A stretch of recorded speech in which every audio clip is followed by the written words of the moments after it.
Sir, why are men so damn desperate? You don't feel that attraction towards any man that I want to swoop in and get him and make him mine. Not with so much eagerness, no. It's more of the water is kind of boiling and it's boiling slowly. So you spend more time with them, you get more, get to know them better. What do women want? Safety, security. They are not adding money to the list. Oh, sorry, money, rich. Oh, safety, it comes under safety and right. security. Money is. Right? If you are truly a feminist, never be dependent on somebody's money. True self, free of biology, free of social impositions, is what you must strive for. And that is true freedom. And there is such great and irresistible power in it. Life blossoms like never before.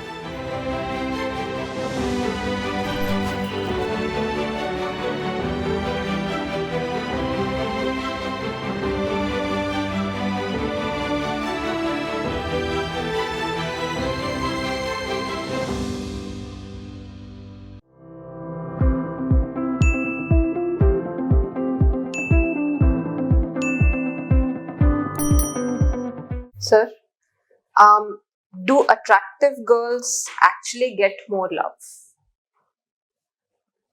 Do attractive girls actually get more love? I know they get more of my attention. I mean, that sums it up. That's what they get in plenty. That's what they get more of. Attention. Sexual attention.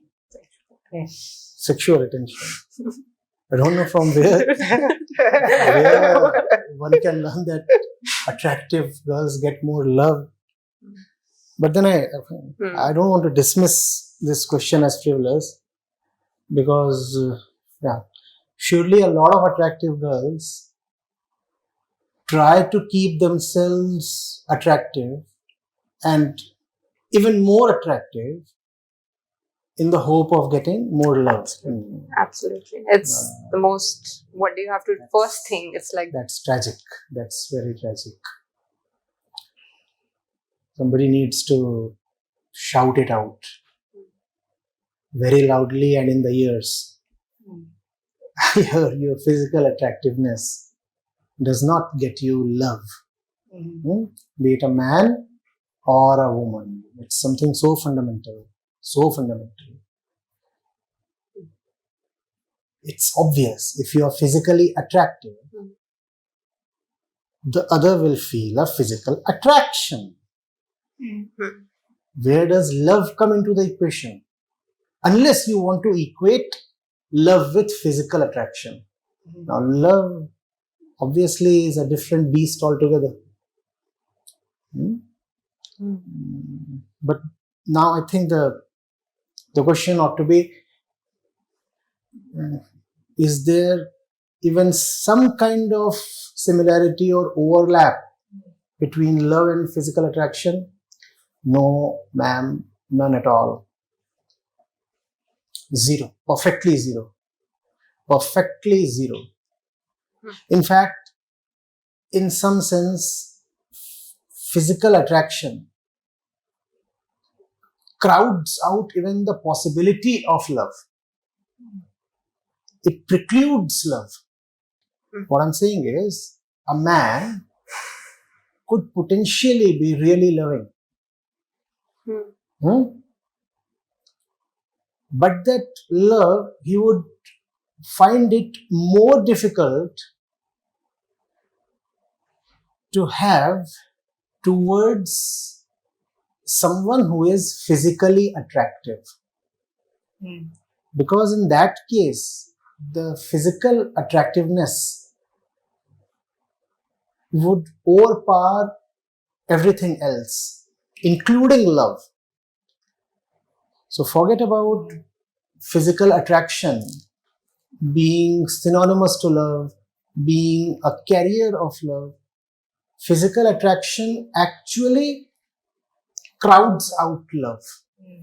So where there is this relationship of mutual physical attraction, love becomes all the more difficult. All the more difficult.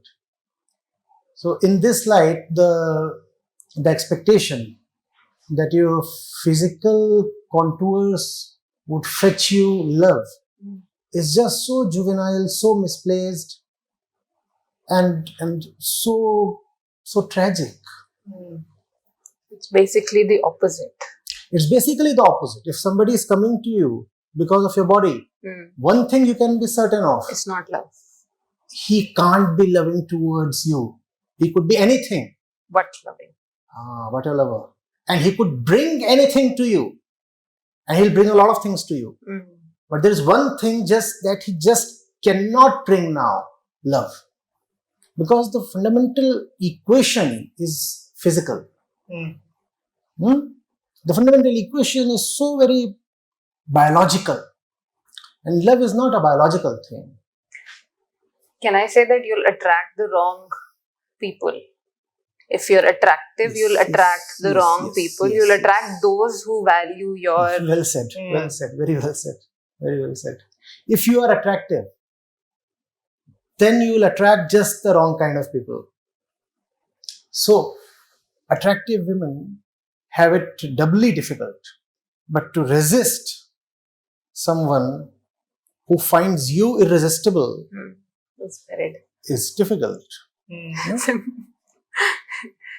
The fellow comes to you and says, you are just great, you are the moon, you are the sea, you are the waves, you are the flowers, you are everything beautiful under the sun. And then it requires a really wise woman to laugh at such a person in the face. That's the biggest act of compassion. When a suitor comes to you praising you for your physical beauty, laugh at him in his face. And that's not cruelty. That's compassion. That's compassion. That's the biggest service you can do to that man.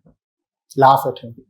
But for that, you need to have those values. First of all, you need to have that value, that understanding. That understanding comes from life education. It comes from a spiritual core. Without a spiritual core, your physical attractiveness is such a curse. So those who are even more attractive, so the advice for all the pretty girls would be spiritual first. Yeah. And then if among human beings there is one segment that needs to urgently look towards spirituality, it is men and women who are physically attractive. Because they are threatened all the more. That's a bigger trap. This is a bigger trap and an inner trap. And just to make sure, spirituality just means basic self-honesty, self-awareness. It's nothing mystical, magical that's been associated with it. I'm not talking of chanting. I'm not talking of chakras. I'm not talking of flying snakes. I'm not talking of I don't know. I'm not talking of magical seeds. So not that. That will not give you any kind of self-awareness. Self-awareness comes only from honest self-observation. You'll have to look at yourself. You'll have to read the right literature. You'll have to sit with the right people. And you'll have to learn about life. So, being pretty, being attractive is not a boon. It's not a boon. No, it's quite all that makes you think that your prettiness is a boon. Is the curse. Everything that comes to you by virtue of your physical beauty is something that you must avoid like poison. Because it'll entrap you deeper and deeper, and it will close all doors of inner upliftment or fulfillment. You'll start getting money because you appear sexy. And that will put you in such a bad comfort zone that will become impossible for you to emerge out of it.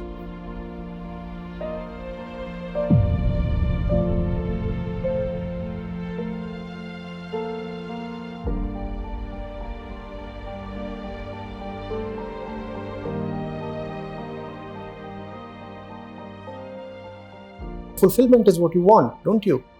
It will give you any fulfillment till you break your inner bondages, and the most central, critical and primary bondage is body identification. Use everything that your birth, your body and Prakriti have given you. Use all of that for the sake of your higher goals. Most of us just do not know what to do with the gifts we have been given. We do not know what to do with the body, we do not know what to do with the intellect, we do not know what to do with our money. And when you do not know what to do with your assets, you flounder them here.